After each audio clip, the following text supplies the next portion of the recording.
마루.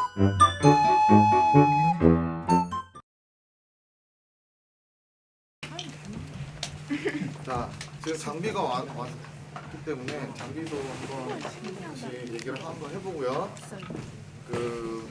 역시 쉬는 시간 되니까 이제 좀 뭐 몇 가지 물어보신 분들이 계신데 수업 이렇게 얘기할 때도 편안하게 쉬는 시간 때 물어보는 것처럼 물어보시면 제가 답해드릴게요. 모르는 건 물어보면 이제 어쩔 수 없지만 이제 여러분들 가장 궁금한 거 제일 처음 질문이 이쪽 3D 쪽 인력 시장이 어떻게 되느냐.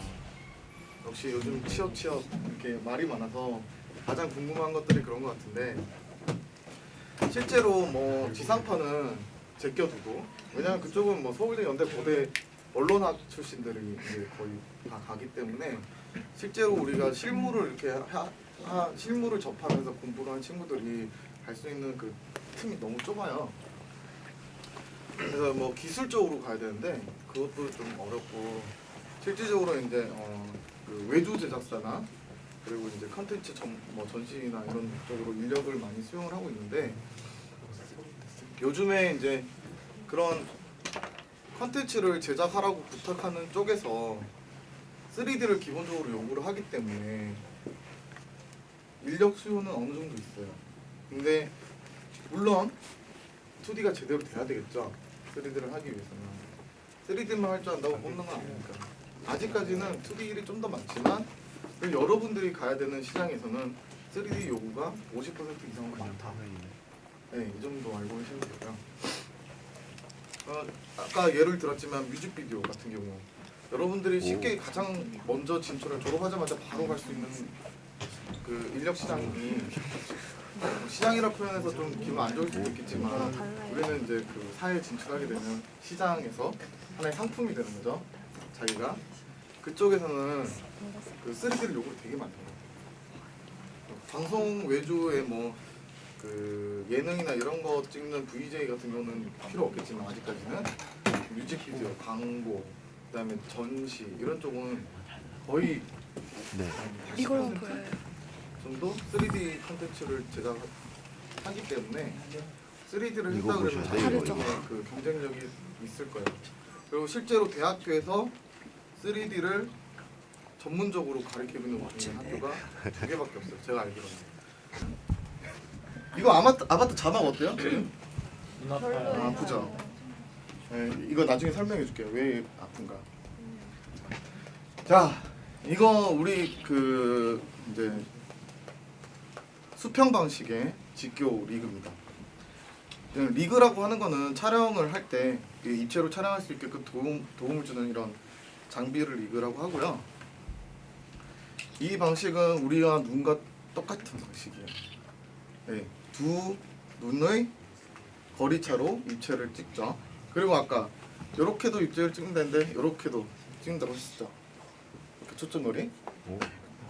나중에 이제 그 저희 우리 회사 김정원 대리가 실제로 이 장비를 켜서 보여드릴 거야.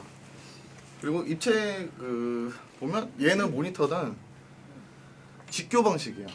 그러니까 똑같이 생각을 해서 여기 카메라가 한 대 있고 여기 카메라가 한 대 있다고 생각하시면 돼요.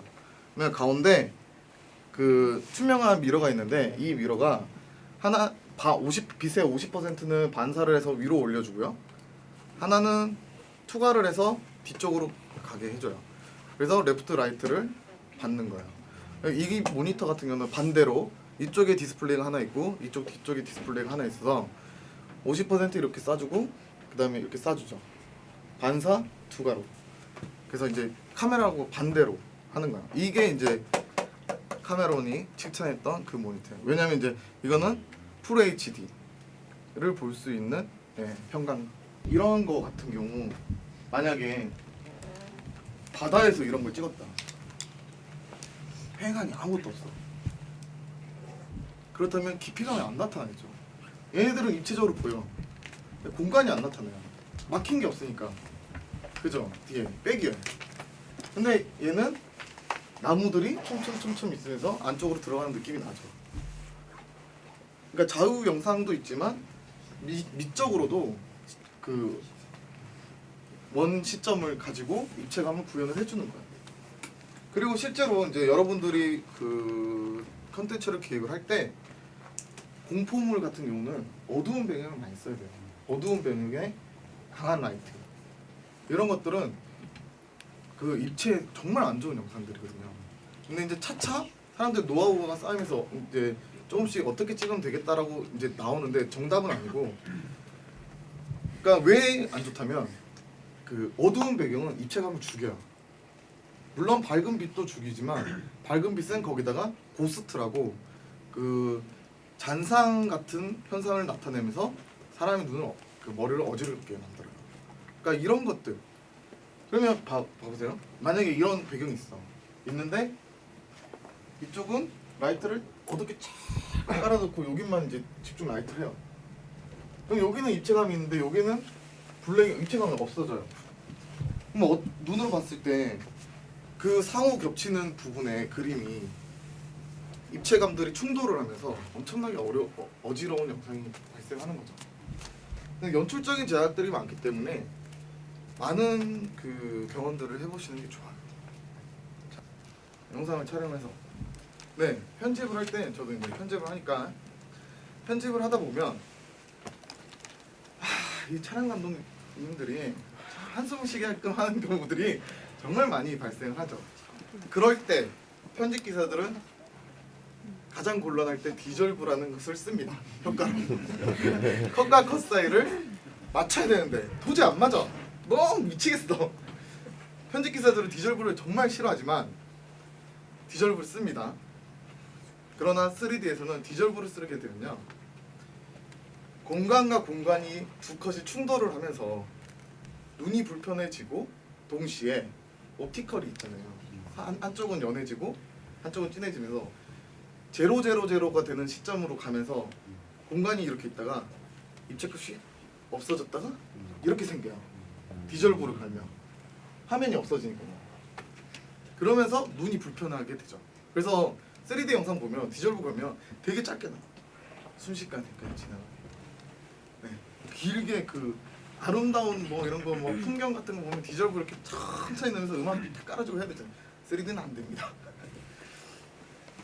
그런 것도 이제 뭐 수많은 테스트를 통해서 앞그림과 뒷그림의 뭐 입체감의 정도 차이를 비슷하게 유지를 하게 된다면 비슷한 곳에서 이루어지는 거기 때문에 자연스럽게 넘어간다 이런 것들이 생길 텐데, 아직까지 그런 거에 대해서 딱 정해서 어떻게 한다 이런 게 없어요. 지금 현재는. 저도 경험상 다 말씀드리는 거예요. 그리고 이제 이런 것들에 대해서 이제 인지를 하고 영화 이제 시나리오 뭐 방송이나 시나리오를 쓰고 여러분들이 그 스토리 보드를 작성을 하고 나서 뎁스 스크립트를 작성을 합니다. 3D는 이게 이제 그 뎁스의 기준인 0포인트 스크립면이라고 생각했을 때 시나리오가 흘러감에 따라 뎁스 값을 어떻게 구성할 것이냐. 마이너스는 들어가는 거고요. 플러스는 튀어나오는 거예요. 튀어나온 영상은 어떻게 구성이 흘러갈 것이고 마이너스는 어떻게 될 것인가. 이거에 대해서 짜요.